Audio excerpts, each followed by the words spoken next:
या ठिकाणी आषाढी एकादशी निमित्त ते भरपूर भाविक येत असतात.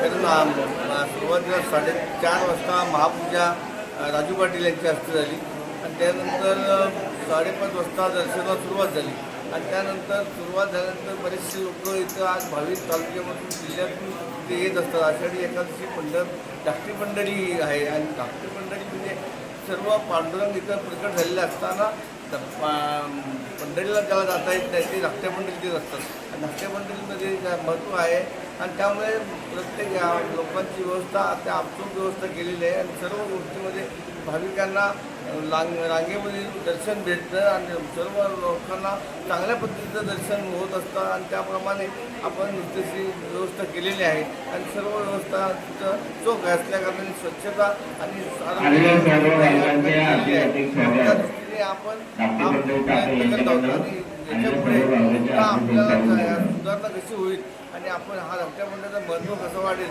यासाठी आमचे स्वतः माझे प्रयत्न आहेत. आपण याच्यापुढे धाकटे मंडळीची धर्मशाळा पंढरपुरामध्ये बांधण्याचा प्लॅनिंग आहे आणि तालुक्यात सर्व कुठलाही माणूस गेला तर त्या धाकट्या मंडळीमधल्या धर्मशाळेत राहू शकतो, पांडुरंगाचं दर्शन घेऊ शकतो. अशा पद्धतीची व्यवस्था करण्याचा प्लॅनिंग आम्ही केलेला आहे आणि तो ह्या पुढल्या वर्षामध्ये तो अंमलात आणण्याचा प्रयत्न चालू आहे. तालुक्यातून बऱ्याचशा ठिकाणी बीड प्रमुख दिंडी येते. आपल्या